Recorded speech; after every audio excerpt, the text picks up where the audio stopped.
Madam এবং আমাদের সংশ্লিষ্ট টিচারদের তত্ত্বাবধানে ওদের শারীরিক পরীক্ষা নিরীক্ষায় আমি জড়িত আছি। তো আমরা ওদেরকে গতকালকে থেকেই যেটা দেখতে পাচ্ছি, সাধারণত যদি আমরা অনশনে থাকি এবং যদি আমরা পানি না খাই এবং পর্যাপ্ত পরিমাণ খাবার এবং গ্লুকোজ আমার শরীরে না যায়, সেক্ষেত্রে কিছু শর্ট টার্ম এবং কিছু লং টার্ম কমপ্লিকেশনস থাকে। আমি গতকালকে থেকে ওদের কয়েকজনের ভিতরে দেখতে পাচ্ছি শর্ট টার্ম কমপ্লিকেশন যেগুলো ডিহাইড্রেশনের, সেগুলো পাওয়া যাচ্ছে। আজকে আমি ওদেরকে পরীক্ষা নিরীক্ষা করে দেখলাম কয়েকজনের অবস্থা বেশ শোচনীয়। আমি একটু ওদেরকে স্পেসিফিকলি বলবো যে মিস্টার রাশেদ এবং মিস্টার রানা, এদের দুইজনে আমি আজকে যেটা পেলাম যে ওদের ডিহাইড্রেশনের মাত্রা এতটা বেশি, শরীরে পানি শূন্যতার কারণে ব্লাড প্রেশার কমে যাচ্ছে। সাধারণত এই পানি শূন্যতাটা যদি আরও প্রোগ্রেসিভ করে তাহলে আমরা এটাকে বলি যে হাইপোভলিউমিক শক। তার ব্লাড প্রেশার কমতে কমতে হয়তো ব্লাড প্রেশারটা এমন আশঙ্কাজনক মাত্রায় কমে যাবে যেখান থেকে হয়তো তার বড় বড় গুরুত্বপূর্ণ অর্গান যেমন কিডনি, ব্রেইন, লিভার এগুলো ক্ষতিগ্রস্ত হতে পারে। এই জন্য এই যাদের আশঙ্কাজনক অবস্থা আমি অলরেডি ওদেরকে মার্ক করে দিছি, হয়তো ওদের শারীরিক একটা লং টার্ম অথবা শর্ট টার্ম কমপ্লিকেশনের আশঙ্কা আমরা করতেছি।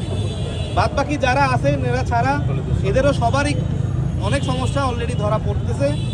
ডিহাইড্রেশনের কারণে কিডনি কাজ করা কমায় দিচ্ছে, ইউরিনেশন কমায় দিচ্ছে, ওনাদের উইকনেস ধরা পড়তেছে। কেউ কেউ আগে থেকে মাইগ্রেনে আক্রান্ত, তাদের জন্য অবর্ণনীয় কষ্ট হচ্ছে। আমরা জানি মাইগ্রেনে ডিহাইড্রেশন একটা অ্যাগ্রাভেটিং ফ্যাক্টর। সূর্যের আলো, ধুলাবালি এগুলোতে তার অনেক কষ্ট হচ্ছে। এই কষ্ট সহ্য করে ওরা 5 দিন যাবত এখানে অবস্থান করতেছে।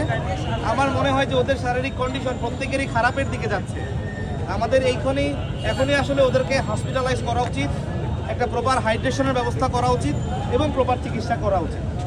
আজকে ওদেরকে দেখার পরে আমি ওদেরকে যাদের যাদের প্রয়োজন ইমিডিয়েটলি হসপিটালাইজ করার জন্য আমি অনুরোধ করে দিছি। এবং যারা যারা বাকি আছে ক্লোজ মনিটরিংয়ে থাকবে।